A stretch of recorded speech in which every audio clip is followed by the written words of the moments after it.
Just finished my swim there, had a bit of a surfer's drip to clear up. At least you can tell I was in the water. Got Disney Plus back on the telly. Do you ever, I know there's a lot of people out there who are definitely the same as me, but you want to invite your little cousins around so that you can watch a Disney film and pretend like you're just watching it with them, but in reality you actually enjoy it. You know, for that sense of nostalgia. I definitely get it, you know. What was it we were watching? Lady and the Tramp 2, you know, Scamp's Adventure. I always felt bad for poor old Scamp. Hoping the poor fella made it home, even though I know what happens in the film. You know, I watched it a lot when I was a little kid. Then we were watching it with our little cousins and I was like, oh, I missed this film, you know. The rest of my family, they don't really like it, but I always liked it. I always preferred it to the original. I used to love those films as a kid, you know, particularly, you know, one of my symptoms were worse with autism, and it was just nice to be indoors watching something. Be comfortable, you know, in your own skin for once.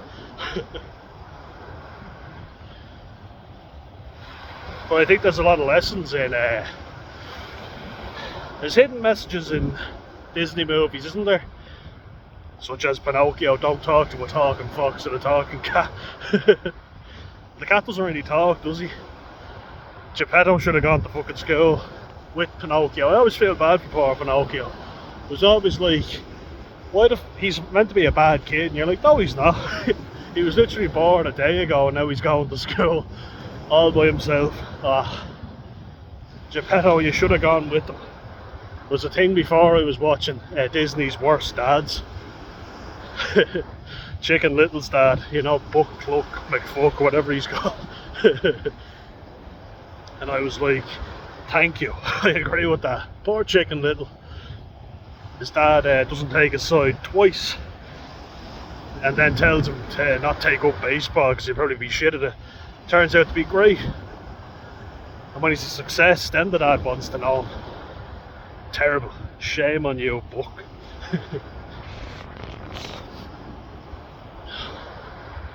But yeah, I always feel bad for poor Scamp in Lady and the Tramp 2, and you know the way he just wants to have an adventure, and he realises that the big bad world is a lot scarier than he thought. And I often think, you know, because like there's an inner child in a lot of us. You know, there often is. Especially fellas are afraid to let it out, but why not, you know? I was talking to lads who I consider quite tough fellas, and we were joking about SpongeBob, you know, the song in the movie. Now that we're men, we have facial hair. Now that we're men, I change my underwear. Like, I love all that stuff. And even if you still like it now, what's wrong with that? But with poor Scamp, you know, when he joins the junkyard dogs, it's a really good metaphor, I think. You know, I think there's a really good message in that for young people. You know, because it's like a parent's worst nightmare that their kid leaves a good home, you know, where he's loved and joins a gang or gets into trouble. That's the reality of it. You know, it's a nice children's film and it all works out in the end, but it did get me thinking, like, very often it doesn't work out. You hear devastating stories, you know, they're really sad. Where parents are crying because their kids after being killed because they got in with the really bad crowd. And I asked myself, you know, why would they do it if they're from a loving family, you know? Because you see it and like both the parents are there, you know? If you see me doing that, I'm popping my ears. The water's blocked them up. Oh, I have to clean them out so often. I try not to clean them out too much because that can be bad as well, but You also know what manky is, so there's a fine balance there. Getting a bit more surface drip there, pardon me. All good. Whew. At least you know I was in the water, as you say, but I do think there's good metaphors in there, and it does make you think, you know, about the important things in life, you know, having a warm family, and like I mean, in obviously Scamp's adventure, he's in a wealthy family in New England, but he wants to be free, he wants to do his own thing, and you know, that's kind of like, it's like teenage boys, isn't it? Usually girls do rebel, but they usually rebel by by bringing the wrong kind of fella home to the dad. The dad hates him, and then that's their way of rebelling. But young fellas, young men, you know, our way of rebelling is getting arrested, taking drugs, and being carried home by police. Our way is a lot more extreme of rebelling. I tried hiding it as best I could. In Ireland anyway, I always managed to escape. But I always ask myself the question, how come I never became a little tow rag, you know, like, it's an English word now, tow rag, you fucking tow rag.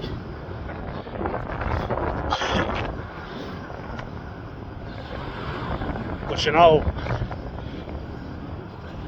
you do ask yourself, you know, like, it's, you saw kids who just didn't respect their parents, and some of them were from bad backgrounds, absolutely, you know, like, and you kind of do have sympathy for some of them, you know.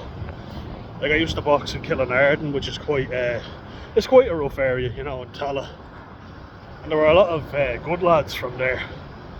But you see good lads turn into bad lads, you know, it's just purely a product of their environment.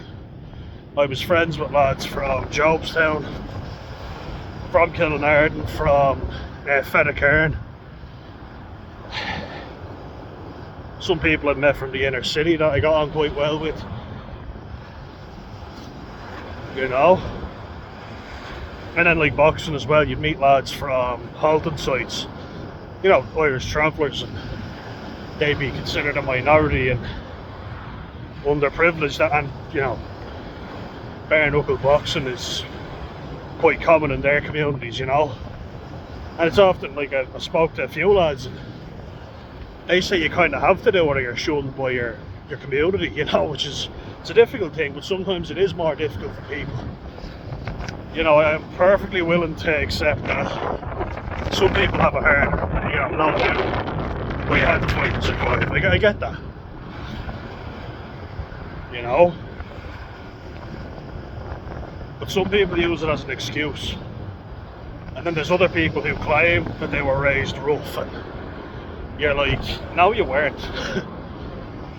And even if you were raised in a council house, both your parents were there, they obviously care about you, and they obviously tried very hard. So it is hard to have sympathy for people who come from a really good family. Both parents are there, and I mean, on the outside it looks perfect, but maybe the parents are absent quite a bit, and it's really sad, you know. I mean, I'm not saying one story is more sad than another, but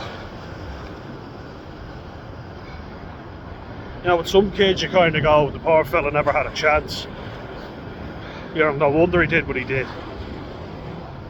You have to do anything to survive in that situation, but with people who rebel, and you know, my situation wasn't the worst situation you'll ever hear about, but certainly had a lot of difficulty, you know. Parents splitting up and loved ones dying, and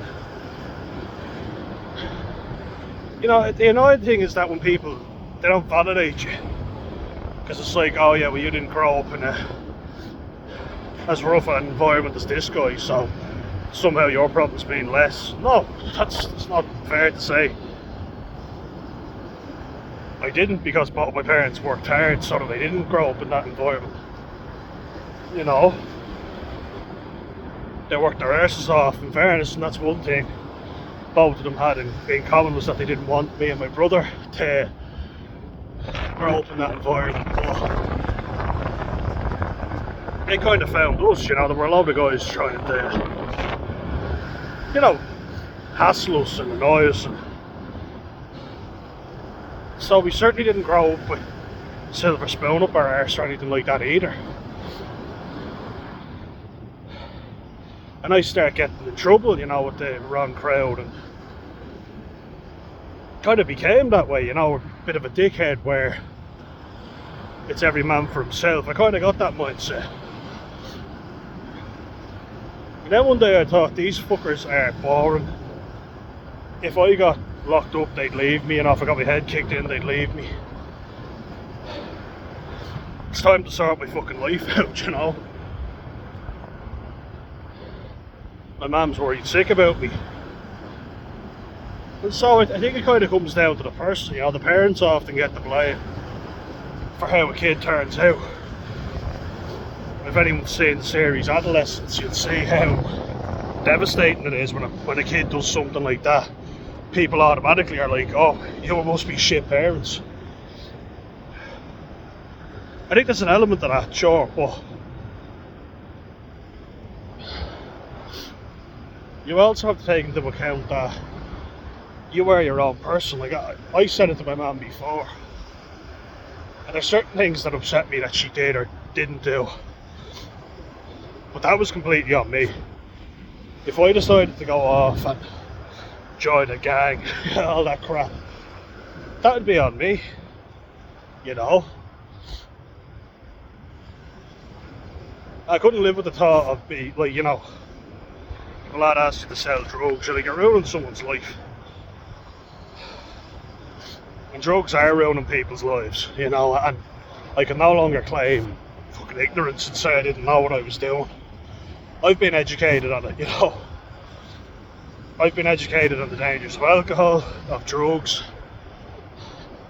of everything. So I've no excuse to then turn around and go, oh, I didn't know any better, you know.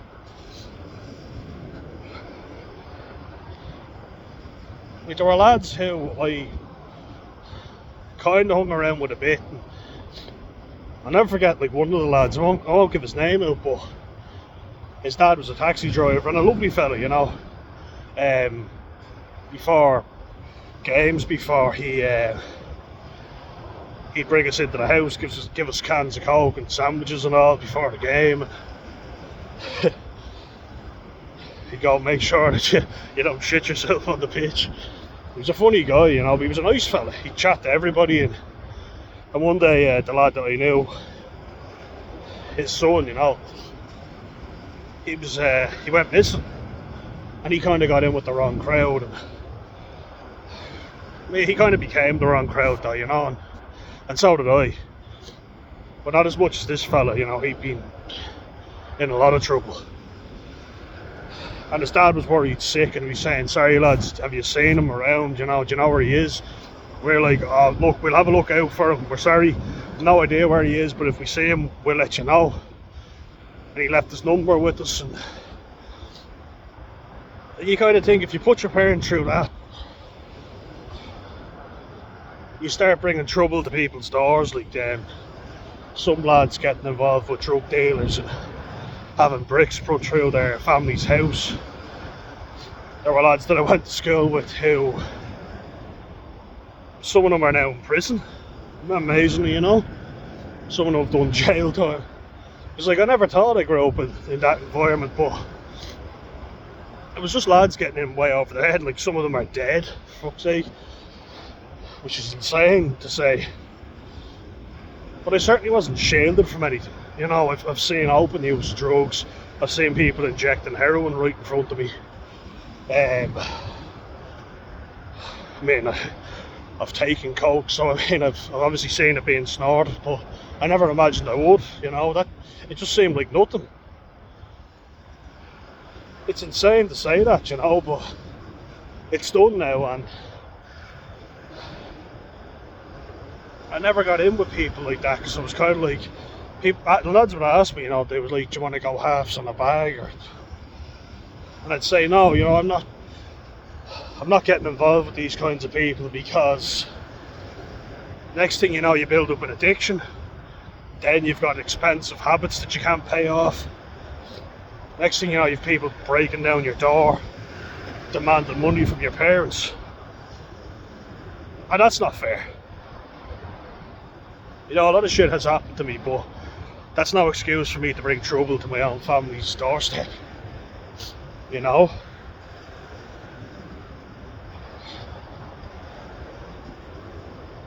And I think a lot of people don't respect their parents. You know, I think I don't, but I think I could have more respect, yeah, to be honest. But I could say, oh, my dad left, you know, and things weren't easy, you know, I didn't have a male role model in the house. And I'm saying that not to use it as an excuse for bad behaviour, more so to explain why I'm as fucked up and low in confidence as I am. But I can fix that without drugs, you know. I don't need to go off and take shit to fix it. And it's up to me to fix it. So while I say, yeah, the way they acted wasn't right, I still have a duty to fix what I can. And that is 100% on me, you know.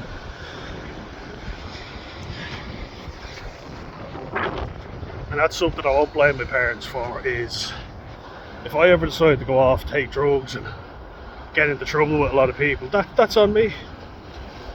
I think they put fear into me, you know, that if I ever did get involved in that, I was out of the house. And then, you know, you could say, well, you know, it's not my fault, it's their fault. Well, I kind of thought they're right, and I had that fear inside me that I'd lose my family. And so as a result, I never got into any debt or serious trouble. Thank God, you know. Touch wood. They say like your prefrontal cortex isn't fully developed until your prefrontal lobe. I keep tapping my head, but that's actually a thing where it is. Your maturity, you know, and your reasoning, your rationality. Because things that I do now, I'm like, I am a lot more rational. There's things that I did as a teenager where it makes no sense, but you're extremely anxious. You know, you're not thinking rationally 100%. Your brain's not fully developed until 25. So you're not going to think rationally, and you include a lot of anxiety, trauma thrown in there. It's obvious you're not going to be able to think as rationally as you can now. So it is hard to look back and think, why the fuck did I do that? Why did I do that? But it makes sense, doesn't it, when your brain's not fully developed? And I think it's a parent's worst nightmare that their kid will go off and end up in a fucking body bag, or, of course, you don't have to be a parent to kind of know that. But if you try and put yourself in your parents' shoes and think, if I go off and do all this shit, how much trouble will I put them in? I think a lot of people don't think like that. They're very selfish. Imagine your parent having to fork out a massive debt because of you, or, you know, a brick getting put through their window, them terrified because you're going off, getting involved in gangs and whatever. It seems pretty fucking cool when you're a kid, doesn't it? But spend time around these people and you realise they're only out for themselves. You're always going to be looking over your shoulder to see who's going to stab you in the back. They all talk about ratting and snitching and all that because they don't want you to do it to them, or they want some justification to kill you if you rat on them. But how many cases do you see, like, and big cases, where people are ratting on each other and cutting deals with the feds? been watching too many movies that, but you do hear about it and you're like, they all ratted on each other. So it's just there to protect the top dogs. They'll cut you down as soon as they can, you know. And once you're in that sort of lifestyle, you can never get out because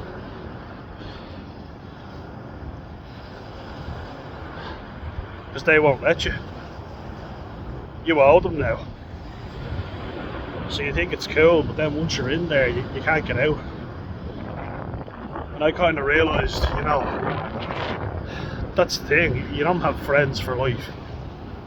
You've got people who will be with you when it suits, but they'll drop you when it doesn't.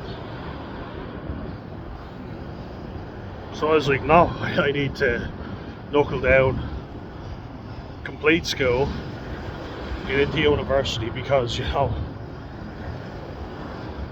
at least I have love, you know, and that's something. I have a family that does give a shit. Might seem like, Jesus, he's gone from talking about Disney films to this, but I think it's the saddest thing about it all is when you look back on the innocent kid that then turned out this way. I think it's so sad, so tragic when you see pictures of a kid, you know, like with a teddy bear or something, when they're only little, and now they're after being killed in a gang or they're in jail, and they look unrecognisable from when they were a kid, and you're like, isn't that so tragic? You know, it's so upsetting. That's what I always think of, like that innocent little kid who was just, you know, naive and wanted to see the world,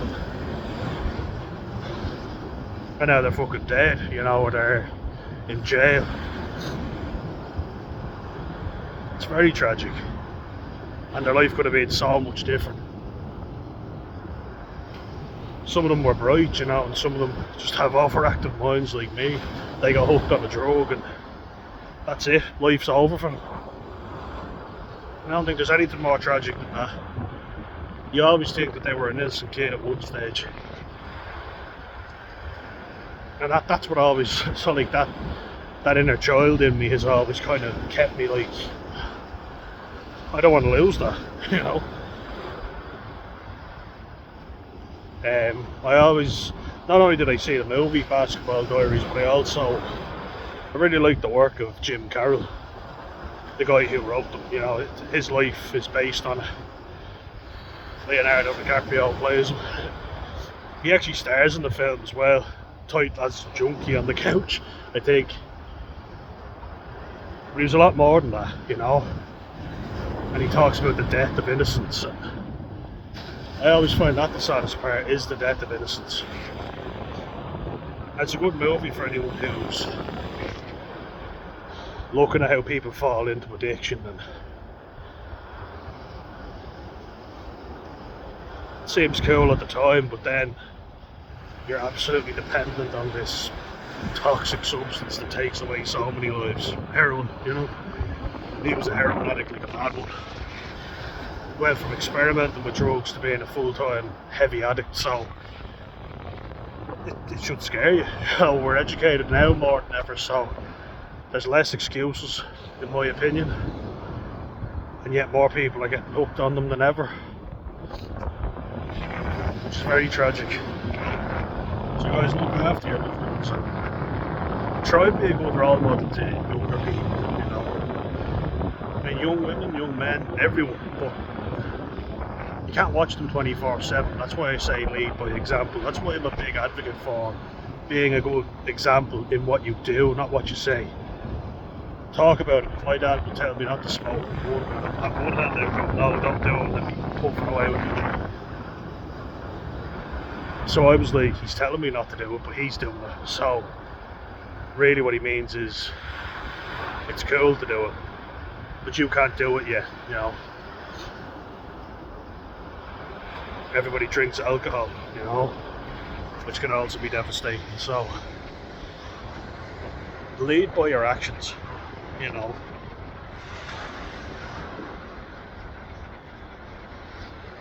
If you're a coward and you don't look after anyone but yourself, don't expect other people to see it and go, oh yeah, I'm going to be like him.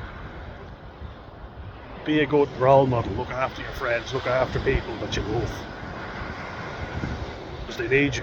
I think we need good role models now more than ever. We're losing them, you know.